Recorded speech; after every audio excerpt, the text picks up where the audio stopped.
Ah, hindi siya mahilig sa kwento. Okay, makinig tayo ha. Bihira lang sa isang maikling mensahe lang. Ang ibibigay sa atin ang ating panawin. Tinatawagan po namin aming pong mahal na punong guro ng Maso Elementary School, si Sir Ronald Contreras.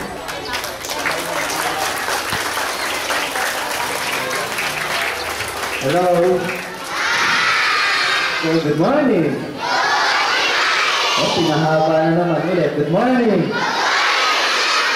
Oh, maganda na yung bati nitong malalaki na to. Ulitin natin. Good morning. Yan, ganyan. Ako, napakahaba doon sa dulo doon. Okay. So, first time to. First time, ano? Sabi ni Ate Lani, bihirang-bihira nyo kung maririnig. Naririnig pala. Oh, may ilang daw. May ilang sasabihin ko, kaya pwede ba tahimik tayo? O sige, upo muna, upo. Upo. Upo.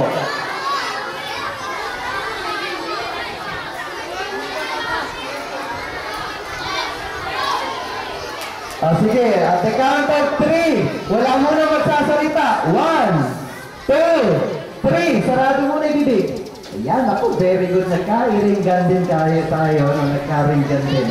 O sige, makinig ha. Sandali lang sasabihin ko, makinig. O, bakit ba tayo naririto? Christmas party, bakit ang sasaya ninyo? Dahil? Christmas party o dahil nabusog na kayo kanina? Nakakain na ng spaghetti. Kaya masaya na, kaya ang nilakasan ng bibig, ano? Full energy, full back. O sige, makinig ulit. Sino ba yung MC natin? Si Ate Lani at saka si Ate Ellen. Tingnan nyo nga, hindi teacher ang ating mga MC ngayon. Ang MC natin ay yung nanay, mga nanay. Kilala nyo ba sila? O, yan ang mga kasama natin dito, nagpapabasa sa inyo. Yan ang mga PTA natin, ano? O, ang katulong ng mga magulang. So, tingnan nyo, first time na sila ang mag-host ng Christmas party ninyo.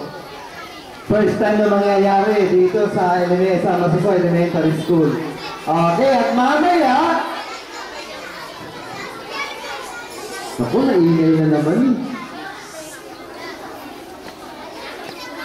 Mamaya may darating tayong bisita din. Pagka ganyan tayo kaingay, hindi yata magandang ipakita sa bisita yung ganyan kaingay. Ano? Okay, isa pa. So, pasalamatan natin yung mga nakadilaw na yan. Tingnan niyo yung mga nakadilaw. Ligunin niyo yung mga nakadilaw na yan. Palakpakan niya natin yung mga nakadilaw. Yan ang ating mga nanay, yan ang ating mga PTA officers na walang sawang tumutulong sa atin. Ano? Sila yung mag-host ng Christmas party natin. Next, isa pa. Ako, nakalimutan ko tuloy yung sasabihin ko eh. Kasi sabi na lang eh. Babatiin ko na lang kayo ng Merry Christmas and a Happy New Year. Merry ba ang Pasko nyo? Dapat Merry kasi isa lang ang dahilan kung bakit tayo nagdiriwang ng Pasko. Ang dahilan, ang ating Panginoon Jesus. Siya ang dahilan ng lahat ng ito. Isa pa. Sa isang taon, paghiwalay na natin ang Christmas party. Napakaingay, napakarami. So, gawin na natin dalawang batch. Unang batch, yung kinder hanggang grade 3. Dalawang araw ang gagawin natin. Ang susunod na batch, grade 4 hanggang grade 6. Na hindi tayo nagkakaingay ng ganito. Siguro, mas maganda yun.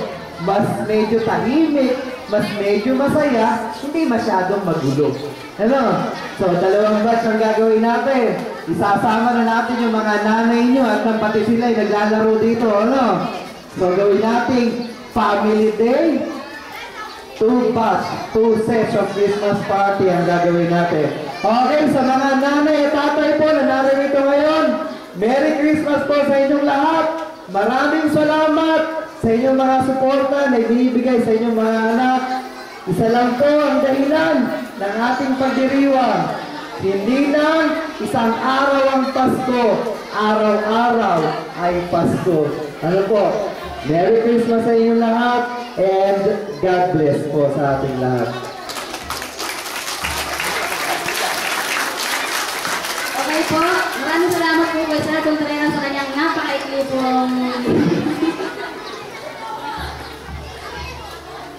Ngayon po ay simulan po natin ang ating programa. Gusto niyo po ba may sumayaw? Gusto niyo sumayaw si Ate Lani? Mamaya muna. Okay po.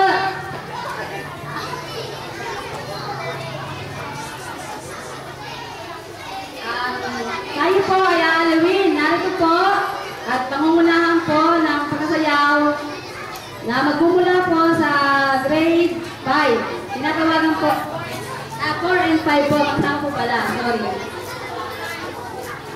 Tinatawagan po yung grade 4 and 5.